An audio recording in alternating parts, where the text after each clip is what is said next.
सोनू एक आदिवासी कबीले में अपने आदिवासी माता पिता और अपने कबीले वालों के साथ में एक घने जंगल में रह रहा होता है।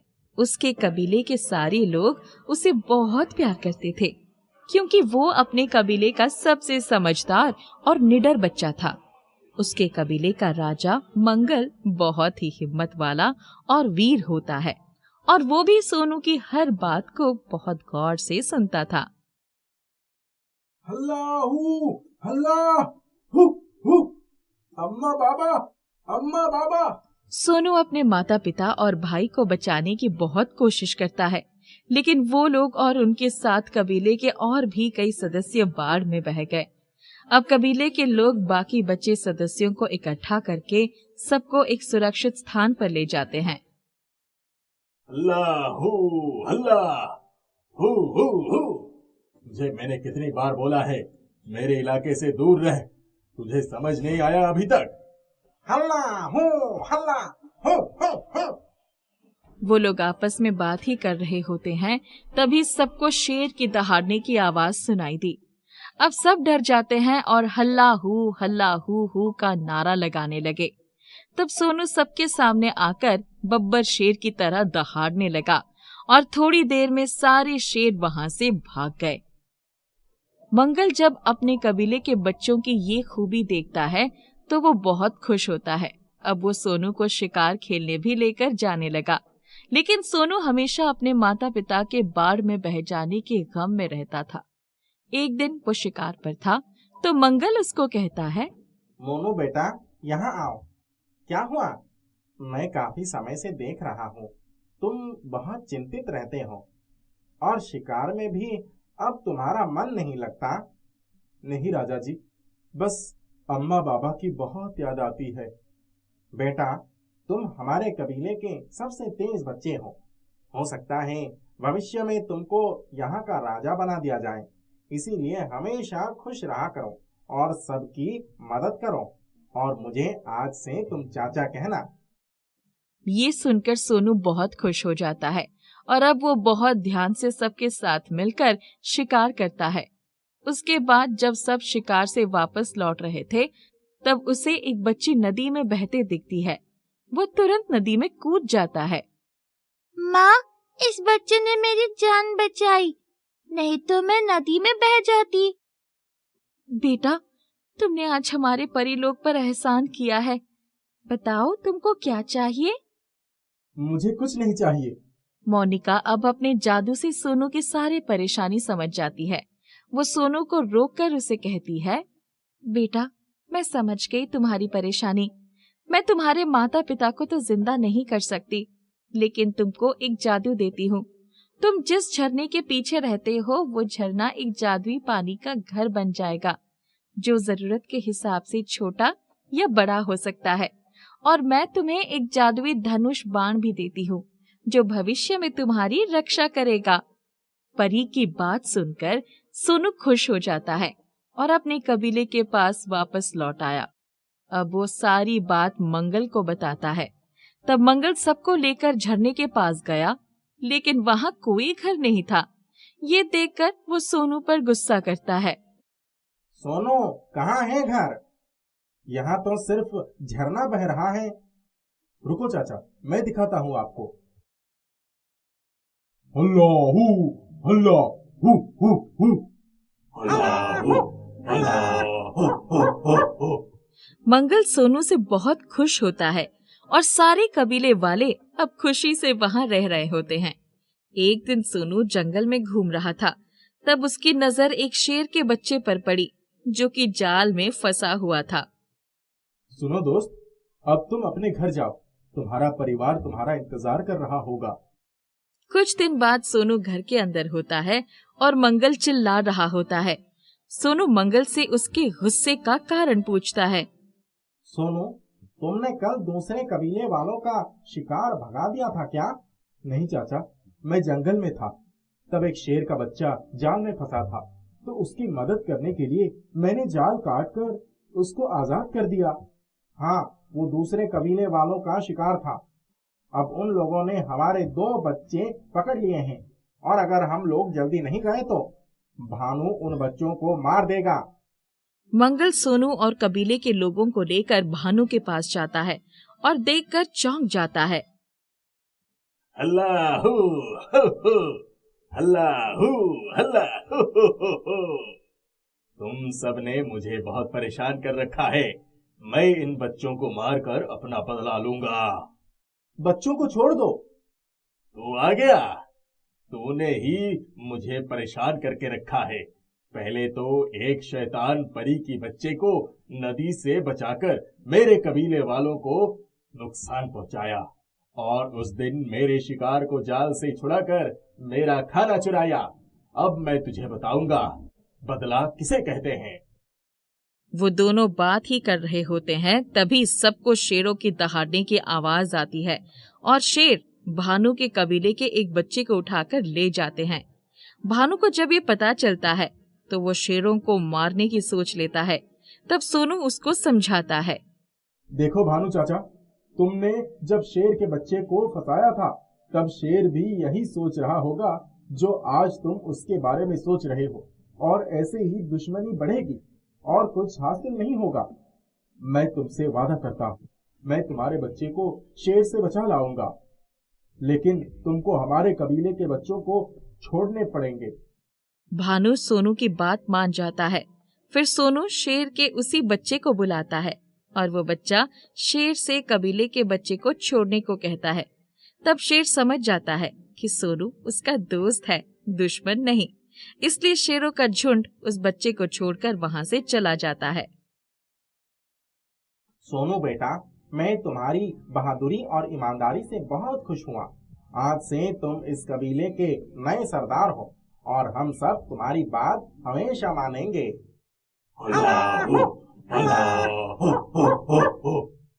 सरदार की जय हो। अब सारे कबीले वाले खुश होकर उस जादुई पानी के घर में रहने लगते हैं और बहुत खुश होते हैं, और सब सोनू की न्याय व्यवस्था को देखकर उसको बहुत प्यारा और न्यारा राजा मानते हैं। राजा के दादाजी का एक आम का बगीचा था। उस बगीचे में खूब सारे आम लगते थे, लेकिन राजा अपने दोस्तों के साथ मिलकर उन आम का बहुत नुकसान करता था। खाता कम था और तोड़ता ज्यादा था। दादाजी उसे कई बार समझा के कहते थे, बेटा, फलों का नुकसान नहीं करते हैं। तुम बहुत सौभाग्यशाली हो जो तुम्हें इतने मीठे और अच्छे फल खाने को मिल रहे हैं। लोगों को फल खाने के लिए भी नहीं मिलते। लेकिन राजा कहाँ किसी की बात मानने वाला था। जब भी आम पकते वो ऐसे ही फलों का नुकसान किया करता था। इस बार भी दादाजी के बगीचे में आम का फसल बहुत अच्छे हुए थे। देखो राजा, इस बार आम बहुत अच्छे पके हैं। तुम अपने दोस्तों के साथ फलों का नुकसान मत करना। ठीक है दादाजी, आप चिंता मत करिए। लेकिन दादाजी को राजा पर बिल्कुल भी भरोसा नहीं था, और वैसा ही हुआ। और इस बार तो राजा ने हद ही कर दी। तब तक तो केवल दिन में ही फल तोड़ता था, लेकिन इस बार तो रात में बगीचे में दोस्तों को भी लेकर चला गया और बगीचे में जाकर फल तोड़ तोड़ कर खाने लगा। आधा खाता और आधा नीचे फेंक देता। लेकिन थोड़ी देर बाद देखा तो फेंके हुए फल में से कुछ भी नहीं था, और तो और आम की गुठली भी नहीं थी। अरे दोस्तों, ये क्या हो रहा है? कहीं इस पेड़ पर भूत तो नहीं? भूत का नाम सुनकर सब लोग डर जाते हैं। राजा, अब घर चलो, मुझे बहुत डर लग रहा है। राजा भी डरने लगता है और कहता है, हाँ हाँ, जल्दी चलो। सब लोग बगीचे से बाहर निकलने लगते हैं, लेकिन उस वक्त उन्हें एक अजीब सी आवाज आती है, जैसे कोई जल्दी जल्दी आम खा रहा हो। अब तो सब और भी डर जाते हैं और रुक जाते हैं। पीछे मुड़कर देखते हैं तो एक अजीब सा आदमी खड़ा हुआ दिखता है। उसको देखते ही सारे बच्चे चिल्लाने लगते हैं और दौड़ लगाने लगते हैं। भागो भागो, भूत भूत! रुक जाओ, नहीं तो मैं तुम्हें खा जाऊंगा। इतना सुनते ही सब रुक जाते हैं और अपनी जगह पर खड़े हो जाते हैं। मुझे आम बहुत पसंद है, लेकिन मैं खुद आम तोड़कर नहीं खा सकता, इसीलिए तुम लोग रोज आकर मुझे आम खिलाओगे। नहीं तो मैं तुम लोगों में से हर रोज किसी एक को खा जाऊंगा। नहीं, हमें मत खाना, हम रोज तुमको आम खिला देंगे। अब तो वो लड़के रोज 9 बजे रात को उस भूत को आम खिलाने के लिए पहुंच जाते थे। सुनो, क्या तुम लोगों को पता है कि मेरा मौत कैसे हुआ था? नहीं, हमें कैसे पता होगा? भूख से मेरा मौत हुआ था। मैंने 8 दिन से कुछ नहीं खाया था, क्योंकि मेरे पास खाने के लिए कुछ भी नहीं था। तुम लोगों के पास सब कुछ है, लेकिन तुम खाने को नष्ट कर रहे हो। तुम्हें हमेशा खाने की चीजों का सम्मान करना चाहिए, इतना नहीं फेंकना चाहिए। हमें माफ कर दीजिए भूत अंकल, हम आगे से ऐसा नहीं करेंगे। हमने सचमुच बहुत फलों का नुकसान किया है, हमें माफ कर दो। ठीक है, कल से तुम लोग मुझे आम खिलाने के लिए मत आना, लेकिन आगे से अगर कभी भी तुम लोगों ने खाने पीने का नुकसान किया तो मैं फिर से आ जाऊंगा। नहीं, आप दोबारा वापस मत आना, हम कभी ऐसा नहीं करेंगे। सब बच्चे अपने अपने घर चले जाते हैं और दूसरे दिन से फलों का नुकसान करना और खाने पीने चीजों का नष्ट करना बंद कर देते हैं। ये सब देखकर दादाजी चैन की सांस लेते हैं। कुछ दिनों में सभी लड़के सुधर जाते हैं। दादाजी कुछ दिन के बाद उन सभी लड़कों को बगीचे में बुलाते हैं और उस गंदे आदमी को भी बुलाते हैं जो कि भूत बनकर लड़कों को डरा रहा था। उस भूत को देखकर लड़कों की तो हालत ही खराब हो जाती है। भूत, तुम वापस क्यों आ गए? हमने तो खाने पीने की चीजों को व्यर्थ करना बंद कर दिया है। बच्चों, ये कोई भूत नहीं है, मैंने ही इसे बगीचे की चौकीदारी के लिए नौकर रखा था, लेकिन तुम लोगों ने इसे भूत समझ लिया, इसीलिए इसने तुम्हें सबक सिखाने के लिए ये सब नाटक किया। वो तीनों लड़के सारी बात बहुत जल्दी समझ जाते हैं। हमें माफ कर दीजिए दादाजी, हम कभी भी ये समझ नहीं पा रहे थे कि हमें खाने पीने की चीजें व्यर्थ नहीं करना चाहिए। आगे से हम कभी भी ऐसा नहीं करेंगे। एक गांव में चंदन नाम का एक दर्जी रहता था। वो अक्सर बीमार रहता था, इसीलिए अपना काम ठीक से नहीं कर पाता था। उसकी पत्नी सिलाई करती और लोगों के घरों में जाकर छोटा मोटा काम भी करती थी, जिससे किसी तरह उनका गुजारा चलता था। उनके कोई संतान नहीं थी। उनका घर भी पुराना और जर्जर था। उनके पास कोई आय का साधन नहीं था। वे दोनों बहुत चिंतित रहते थे। एक तो चंदन की बीमारी, दूसरे किसी आय का ना होना। हमेशा उनको चिंता सताती रहती कि घर का खर्चा कैसे चलेगा और चंदन की दवाइयां वगैरह कहां से आएंगे। एक बार एक विचित्र घटना घटी। रात में किसी ने उनका दरवाजा खटखटाया। चंदन ने दरवाजा खोला। दरवाजे पर एक आदमी खड़ा था। चंदन उसे पहचानता नहीं था। उस आदमी ने कहा, चंदन, मैं तुम्हारी दुख को समझता हूँ, इसीलिए मैं तुम्हारे पास आया हूँ। तुम और तुम्हारी पत्नी सुख से रह सको, इसके लिए मैं सभी सुविधाएं प्रदान कर सकता हूँ और तुम्हारी बीमारी भी ठीक कर सकता हूँ, लेकिन मेरी एक शर्त है। कैसी शर्त? 10 साल के बाद तुम्हें अपनी पत्नी सहित मेरे साथ आना होगा। उस अपरिचित व्यक्ति ने कहा, पर बात उसकी समझ में नहीं आई। फिर भी वो सहमत हो गया। उसने पूछा, लेकिन आप हैं कौन, ये तो बताइए। चंदन को कोई उत्तर नहीं मिला और वो अपरिचित व्यक्ति अंधेरे में अदृश्य हो गया। चंदन ने दरवाजा बंद कर लिया और सोचते सोचते सो गया। सुबह हुई। चंदन और उसकी पत्नी नींद से जागे। तब उन्हें बहुत आश्चर्य हुआ। उनका पुराना घर आलीशान बंगले में बदल गया था। घर में सभी सुख सुविधाएं हो गई थी। अड़ोस पड़ोस और गांव के सभी लोगों को यह देखकर बहुत आश्चर्य हुआ।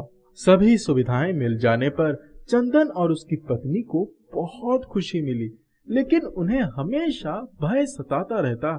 उनके घर में जरूर कोई भूत या जिन घूम रहा है, तो उससे वो एकदम पूछ बैठते, तुम कौन हो? 10 वर्ष के बाद तुम्हें हमसे क्या काम है? मैं जिन हूँ। 10 वर्ष के बाद मुझे तुम्हारी आवश्यकता है। मैं तुम दोनों को ले जाऊंगा। तुम्हारे द्वारा मैं एक खास काम करवाना चाहता हूँ। चंदन और उसकी पत्नी को इस तरह के शब्द अक्सर सुनाई देते। इससे दोनों डर जाते और कभी कभी उन्हें चिंता के मारे नींद भी नहीं आती। इसी प्रकार समय गुजरता गया। चंदन और उसकी पत्नी को निरंतर यह चिंता लगी रहती कि जिन उनसे क्या करवाएगा। एक रात वे दोनों बैठे हुए बातें कर रहे थे। उसी समय वहां एक लाल परी प्रकट हुई। उसने कहा, चंदन, मैं तुम्हारी चिंता का कारण समझती हूँ। वो जिन परी लोक की 7 परियों को अपने वश में करना चाहता है, जिससे वो सारी परियों को कैद करके उनसे उनकी जादुई शक्तियां छीन लेगा। लेकिन इस काम के लिए उसे तुम्हारी और तुम्हारी पत्नी की बलि देनी होगी। यह सुनकर चंदन और उसकी पत्नी बहुत घबरा गए। लाल परी बोली, मैं तुम्हें एक उपाय बताती हूँ। उसके अनुसार काम करोगे तो तुम्हारी समस्या खत्म हो जाएंगी और तुम जीवन भर आनंद से रह पाओगे। लाल परी चंदन और उसकी पत्नी को उपाय बताकर अदृश्य हो गई। किसी तरह से 10 वर्ष पूरे हो गए। अब तो चंदन की तबीयत भी ठीक हो गई थी।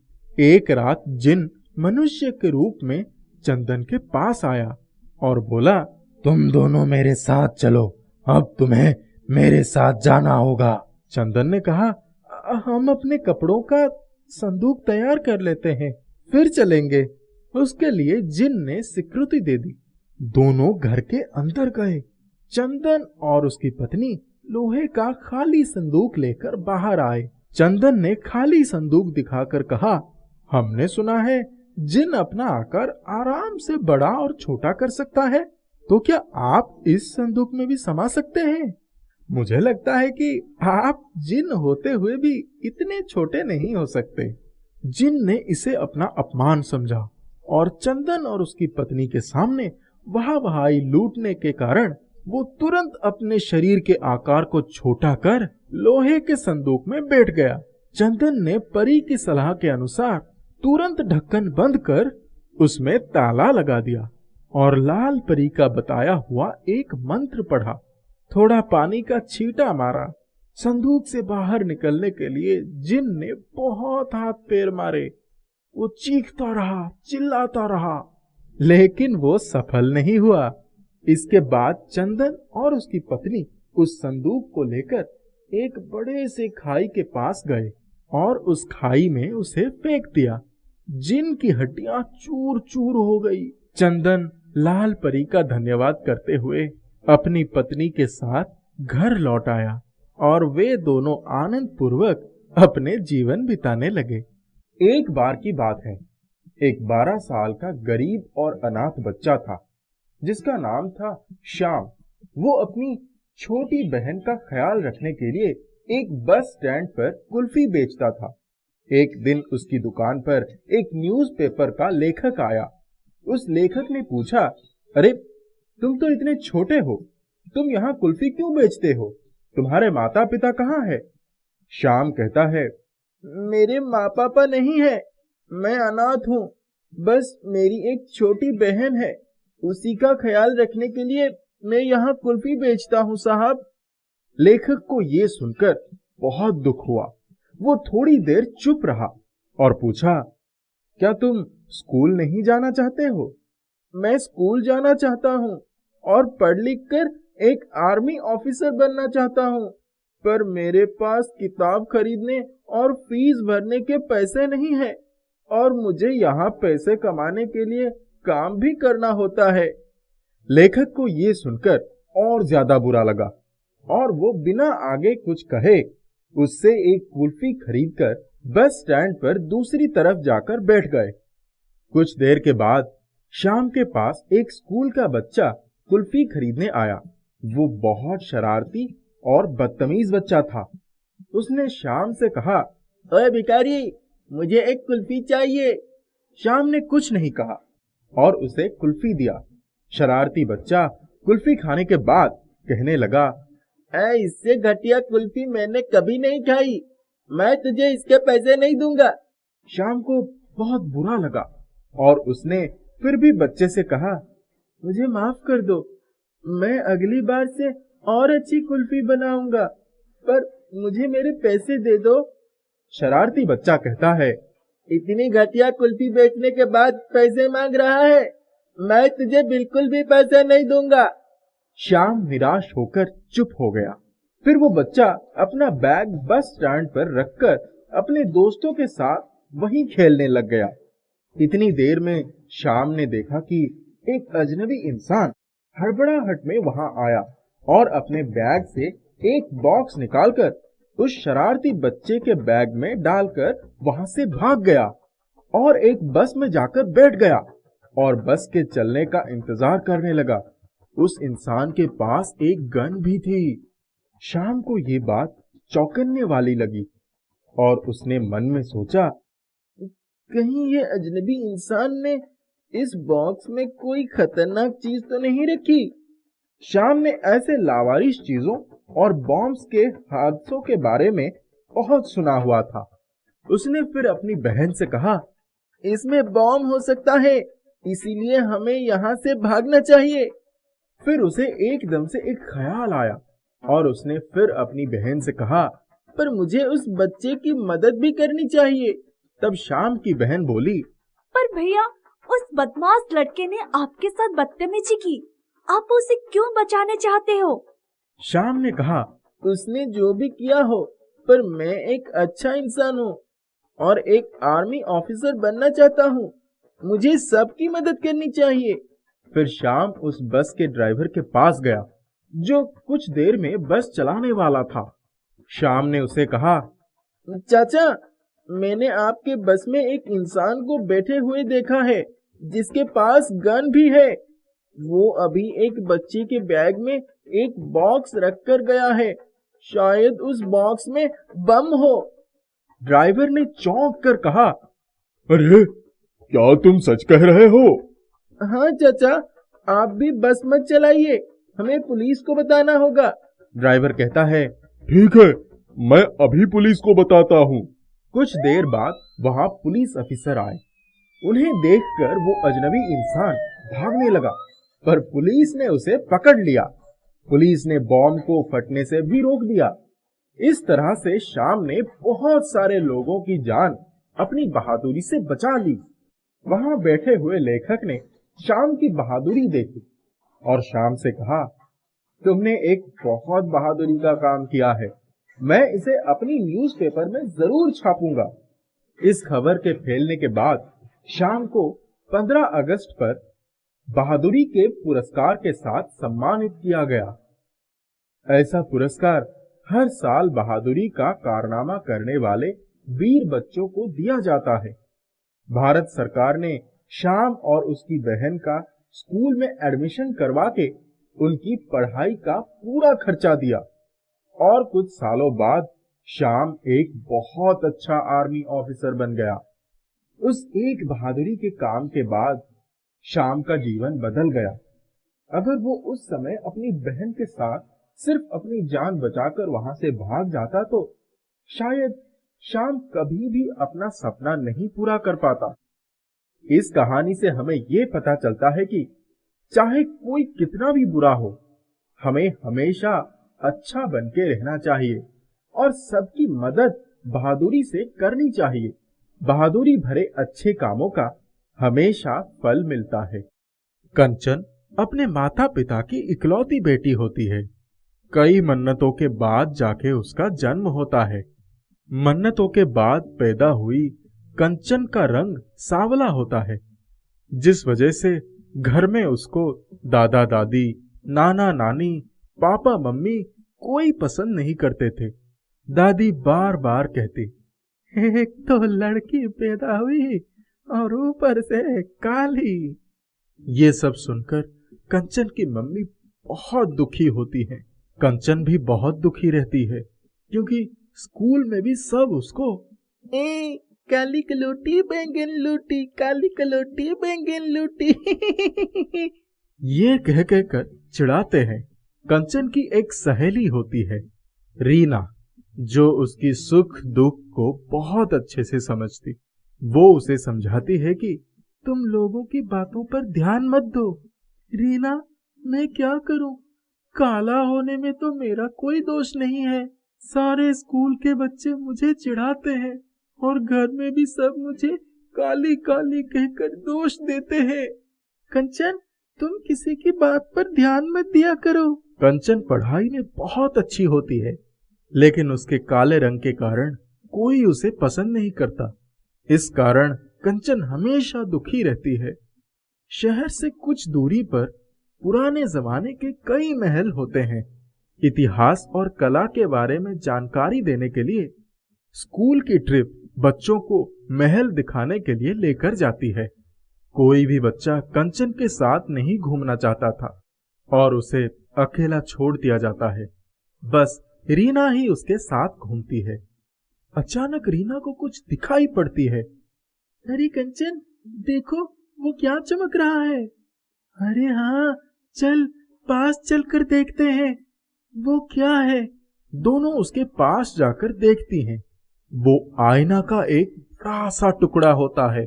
दोनों उसे उठाकर दीवार के सहारे टिका देती हैं और जैसे ही वो उस आईने के पास जाती हैं तो आईने के अंदर ही चली जाती हैं और देखती हैं आईने के अंदर एक बहुत ही अलग दुनिया है।